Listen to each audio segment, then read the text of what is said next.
Hello everybody and welcome back to The Lost Planeswalker. You are here with me, Jesse, The Lost Planeswalker, and today we're doing a commander deck based on Victor Valgavoth's Seneschal. This is a really cool deck that cares about enchantments, and so let's dive right in and see how this works. So Victor Valgavoth's Seneschal has Eerie, which is a brand new ability in Duskmourn, and whenever an enchantment you control enters the battlefield, or whenever you fully unlock a room, you Surveil 2.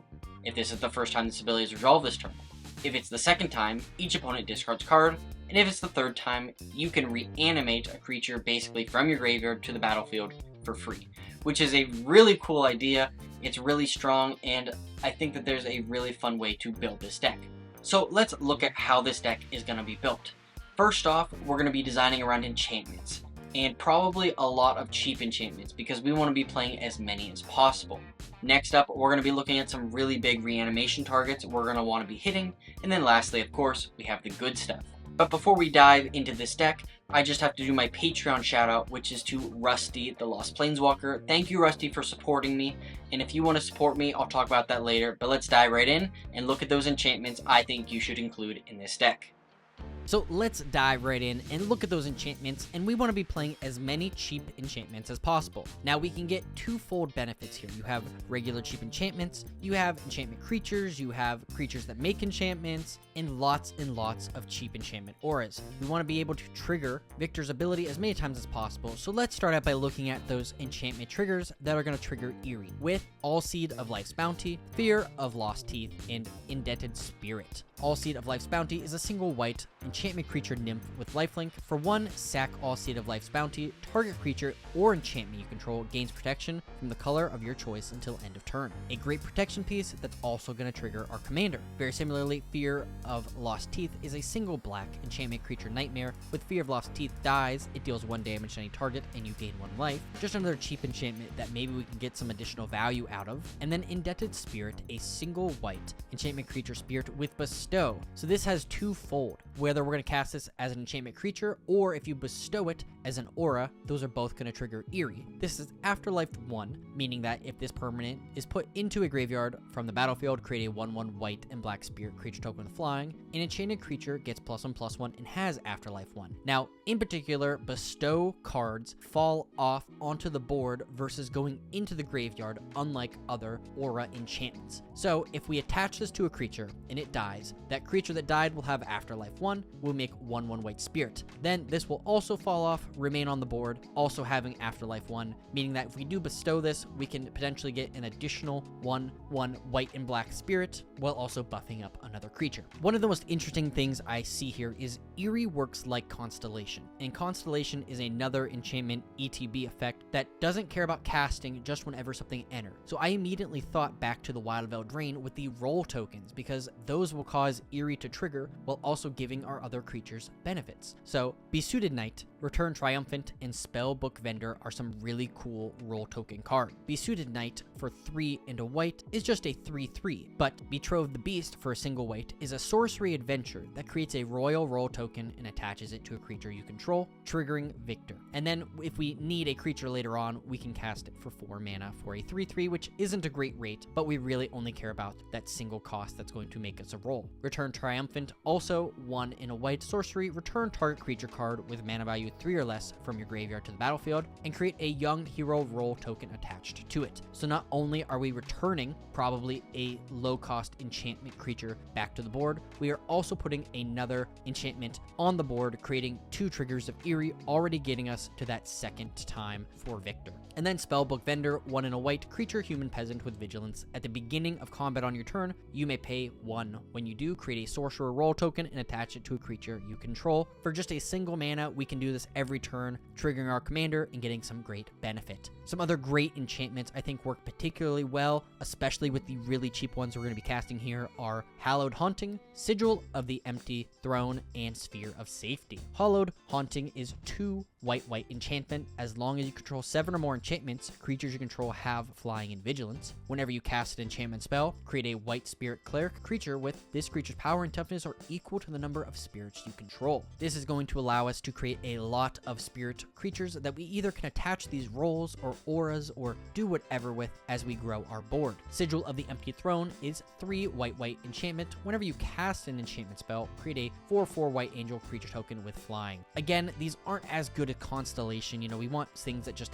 ETB, but we are going to be casting a ton of enchantments as well, so we're going to get a lot of flying angels in the process. But Sphere of Safety might be one of the most powerful here with all of these low-cost enchantments, but it says creatures can't attack you or planeswalkers you control unless their controller pays X for each of those creatures, where X is the number of enchantments control. Sphere of Safety is a more expensive version of some other cards like Propaganda and Ghostly Prison, but it has a higher threshold, meaning the more enchantments we have on the board, the more it costs to attack us. That can put us into a position where nobody can even attack us because they can't pay 15 mana to attack with one creature if we have 15 enchantments. So it's a very good card. It's a little more expensive, but it works very well. Now, the other enchantments we have are All That Glitters, Animate Dead, Conceited Witch, Cowed by Wisdom, Darksteel Mutation, Demonic Vigor, Dockside Chef, Ethereal Armor, Gift of Immortality, Hateful Eidolon, Hopeful Eidolon, Hyena Umbra, Kaya's Ghost Form, Legion's Landing, Lord Skitter's Blessing, Not Dead After All, Nurgle's Rot, Nyxborn's Shieldmate, Phyrexian Arena, Phyrexian Reclamation, Sage's Reverie, Sheltered by Ghosts, Smuggler's Share, Spirited Companion, Teleportation Circle, The Witch's Vanity, Trapped in the Screen, and Trouble in Pairs.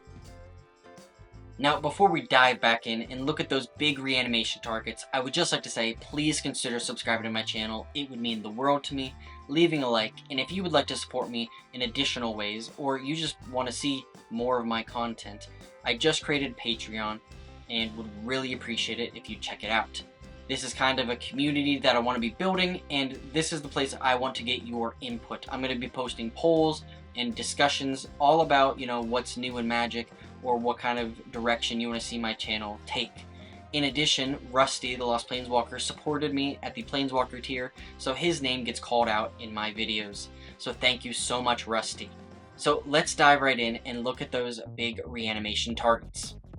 So now let's talk about some large reanimation targets that you're going to want to include in this deck. If you go down to the maybe board in the deck list below, you're going to be able to see that I have a lot of large Eldrazi creatures. And I think that unfortunately this is the best way to build this deck, but it's also very brutal. A lot of these have Annihilator on them or do some big effects. So if that's the way you want to build around this deck, which I think a lot of people will, check out those in the maybe board. But the other big beaters I think would be really great in this deck are It That Betrays, Phyrexian Trying to Form, and Ulamog's Dreadsire. It That Betrays is just a great reanimation target because it costs 12 mana, which is incredible. But it has Annihilator too, and whenever an opponent sacks a non-token permanent, put that card on the battlefield under your control. Valgavoth here does not put finality counters on our big creatures, so if they die over and over again, we can continue to reanimate them over and over again, which I think is the best way to play this deck. Phyrexian Trying to Form, similarly, is a 9/9 that when it dies, creates 3/3/3 Phyrexian Golem artifact creature tokens. We can also encore this if we don't have any other way to reanimate it later on in the game, creating a 9/9 that's attacking every opponent, and then we sacrifice those, giving us up to 9 3/3 colorless Phyrexian Golem artifact creature tokens at the end of that turn. And then Ulamog's Dreadsire, 10 generic Eldrazi with Vigilance, Ward, sack a permanent with mana value 1 or greater, and then tap it to create a 10/10 colorless Eldrazi creature token. Every turn, we're going to be able to put more Eldrazi's onto the board, and I think that this is a great target, whether we want to swing in and then create them, and it has that Ward, which will be able to protect us a little bit. Some of the other large reanimation targets are Blazing Archon, Desolation Twins, and Dread Cacodemon, another big beater.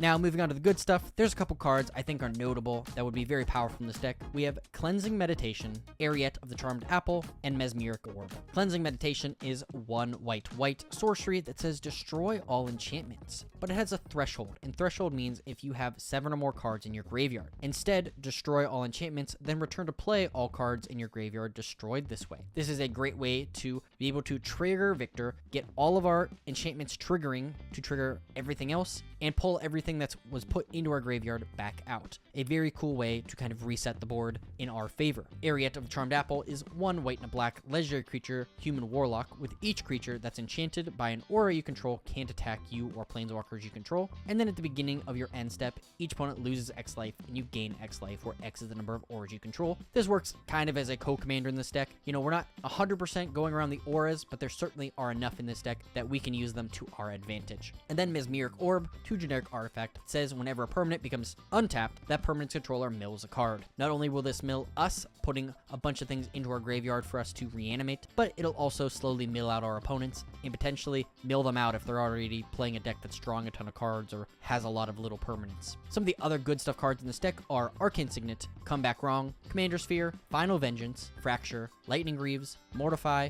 Open the Vaults, Optimistic Scavenger, Panharmonicon, Path to Exile, Replenish, Rite of the Moth, Sign in Blood, Soul Ring, Swords of Plowshares, Talisman of Hierarchy, Unwanted Remake, Vampiric Tutor, and Withering Torment. As always, the land base is up to you. We are casting a lot of cheap things, so we want to have as many cards that can produce white and black mana pips as possible, making sure that we can hit all of the mana pips required to cast our spells.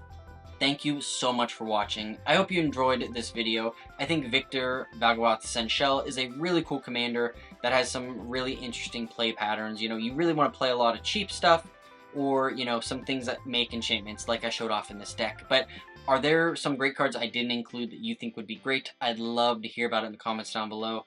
Maybe there's a whole strategy I missed out. You know, let me know about that. In addition, if you would please leave a like, share this video with a friend, and subscribe, that would mean the world to me, so thank you, thank you, thank you. Now today's Scryfall card of the day is Quindrix Cultivator.